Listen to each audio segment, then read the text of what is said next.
कि यह चुनाव बहुत ही दिलचस्प होगा और परिणाम के बारे में अभी दावा करना, कोई पार्टी हो, हम किसी के बारे में नहीं कर रहे हैं कि नहीं हम जीत रहे हैं, हम जीत रहे हैं। यह बताएगा 27 और 28 तारीख को कि आखिर रुझान किधर जा रहा है। मतदान 30 को है। तेजस्वी यादव ने रेखा गुप्ता को उम्मीदवार बनाया और इस चीज को वो गंभीरता से नहीं लेकर विदेश चले गए, तो निश्चित रूप से जनता भी बहुत चीज समझती है।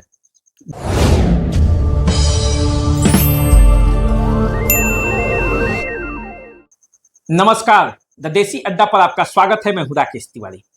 आप जानते हैं बांकीपुर में किस तरह का घमासान छिड़ा हुआ है।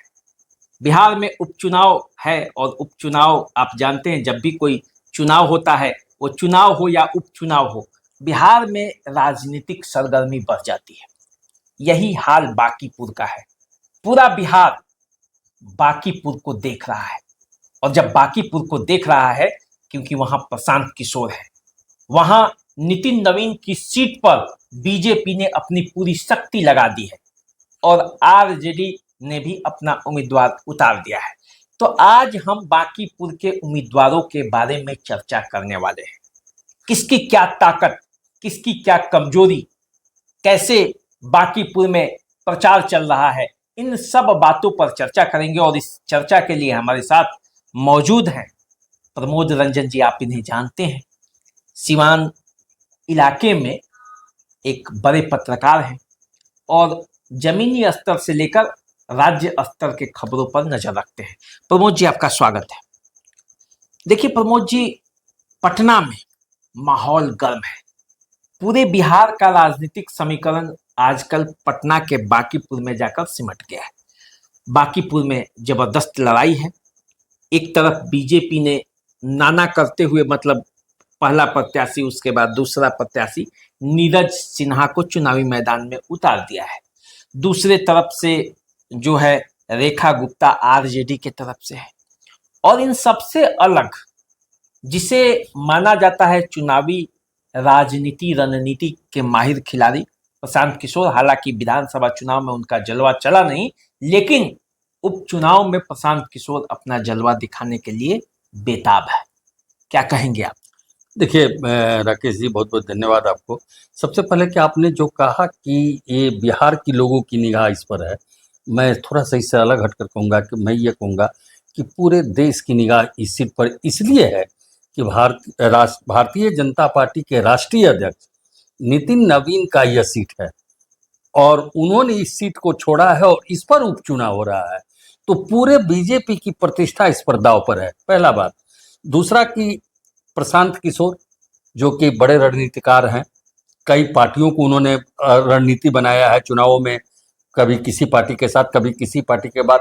हालांकि पिछले विधानसभा के चुनाव में भी वो खुद अपनी पार्टी जन स्वराज बनाकर भी चुनाव लड़े, हालांकि सफलता उनको नहीं मिली, जो उनको उम्मीद थी वो नहीं मिला।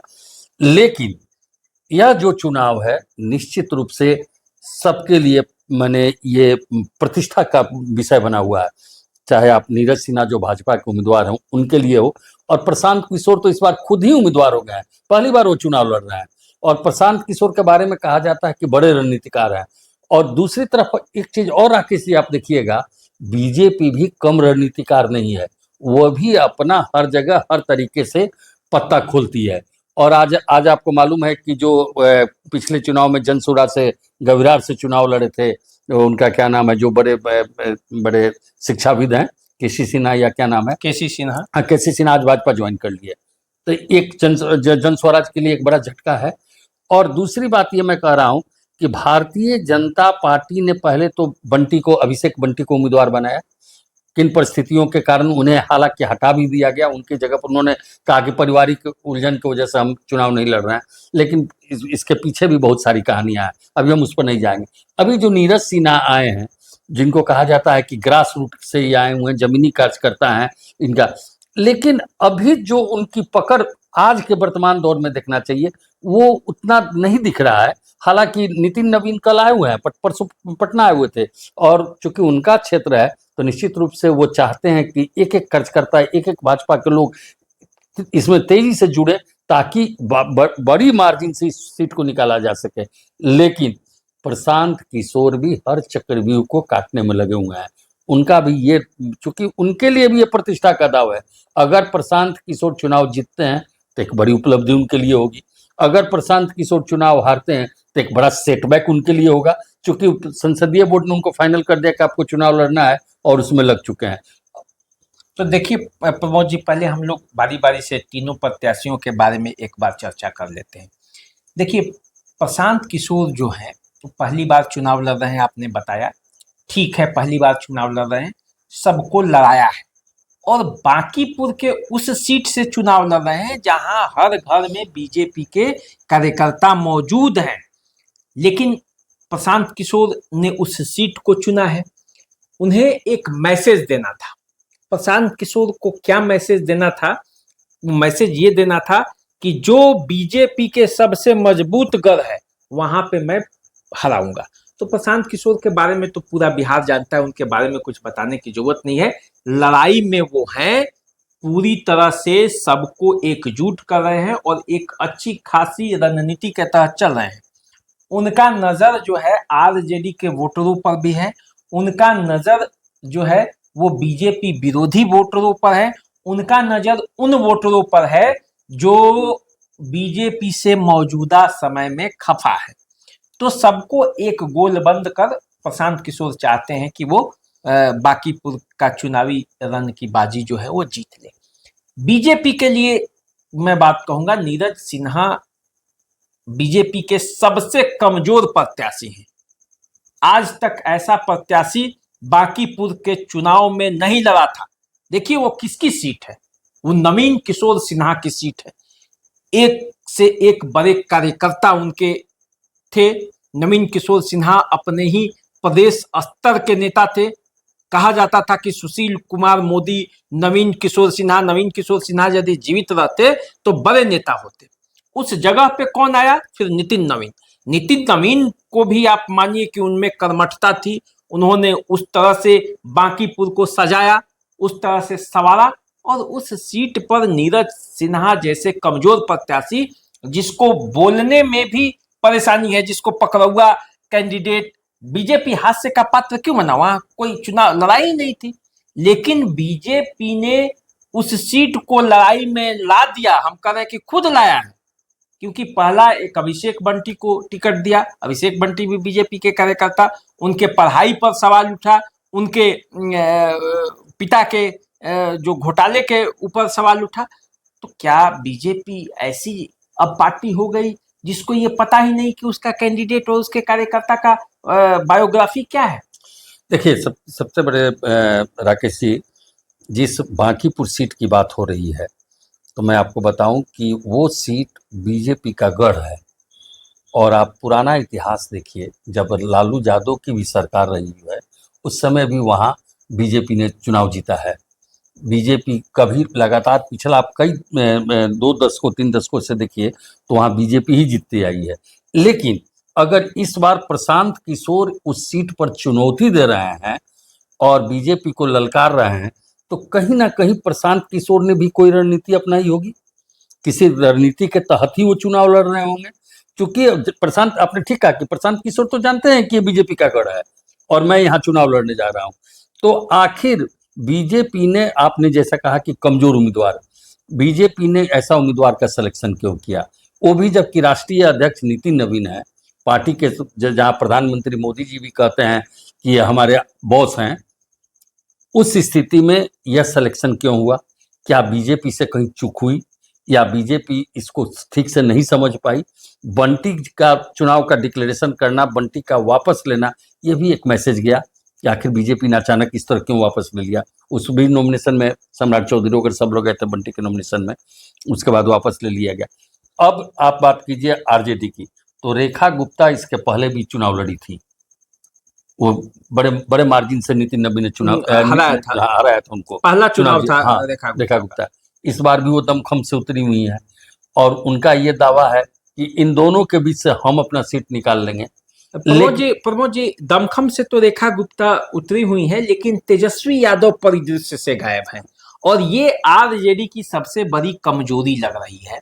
और सवाल भी उठाए जा रहे हैं बीजेपी के तरफ से भी, और प्रशांत किशोर के तरफ से भी, हालांकि प्रशांत किशोर बहुत ज्यादा बोलते नहीं है आरजेडी पर, रेखा गुप्ता पर, लेकिन एक सवाल तो है ना कि रेखा गुप्ता को टिकट देकर और तेजस्वी यादव विदेश घूमने चले गए, तो वो अपने उम्मीदवार को गंभीरता से नहीं ले रहे हैं।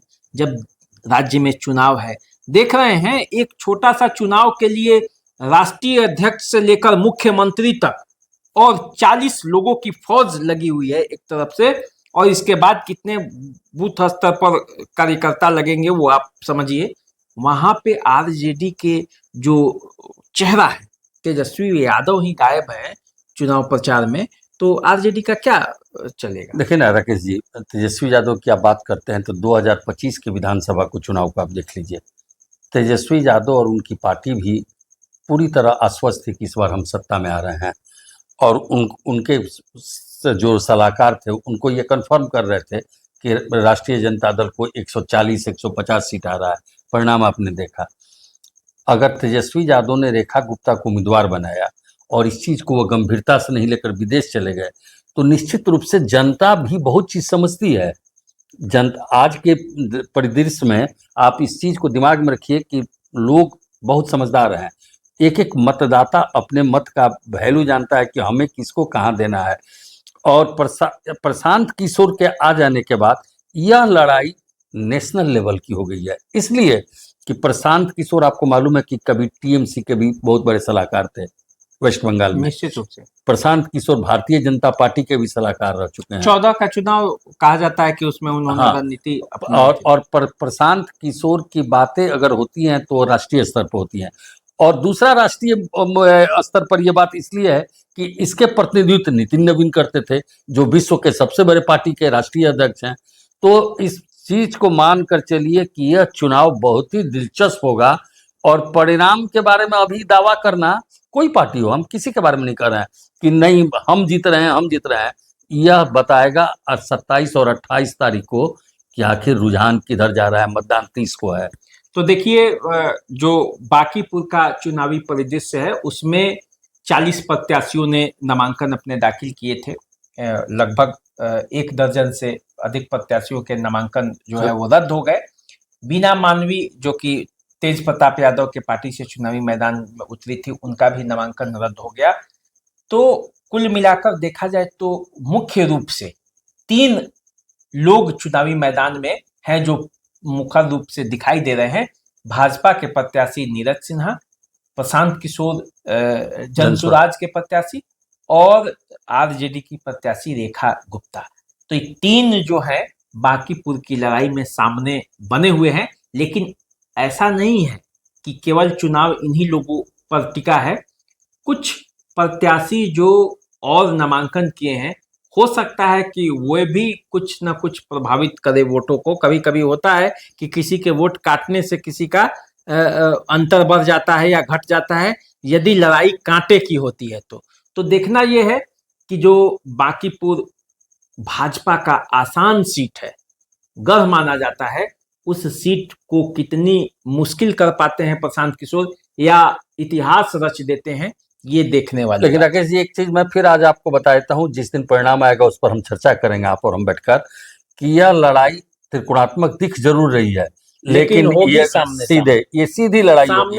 और यह लड़ाई स्पष्ट रूप से आपको दिखने को मिलेगी 25 तारीख के बाद। हाँ। कि वहाँ स्टेट फाइट है, और अब स्टेट फाइट में कौन रहेगा ये मैं नहीं कह रहा हूँ, लेकिन ये लड़ाई सीधी होगी, त्रिकोणात्मक नहीं रह जाएगी, और परिणाम चौंकाने वाला भी हो सकता है। और वैसे में आप देख लीजिए कि लड़ाई जो होगी, तो मैं भी आपको बता दूं, लड़ाई प्रशांत किशोर और नीरज सिन्हा के बीच। नहीं, मैं आपके बात ये आपका ओपिनियन है। मैंने पटना के नब्ज को जो समझा है, जो इस बार वहां से हमने घूम कर देखा है उस जमीन पर, उसकी आप थोड़ा सा इसमें स्पष्ट आ रहे हैं खोलकर कि ये होगा, लेकिन मैंने जो कहा है आपसे कि यह लड़ाई जो होगी वो सीधी होगी, और यह स्पष्ट दिखने लगेगा 25 तारीख को कि आखिर किसके बीच ये मुकाबला है। तो चलिए 25 तारीख का इंतजार कीजिए, और फिर 30 तारीख को तो मतदान ही है। 25 के बाद धीरे धीरे हवा का रुख बदलेगी, तो बहुत नतीजे साफ होंगे। फिर 30 को हम बैठेंगे एक बार मतदान के बाद, और परिणाम 3 को आएगा, उस दिन भी इस पर चर्चा करेंगे। अभी तो हम लोग बहुत चर्चा करेंगे इस पर। मिलेंगे आपसे, आप हमारे साथ जुड़े रहिए, देखते रहिए द देसी अड्डा। नमस्कार। नमस्कार।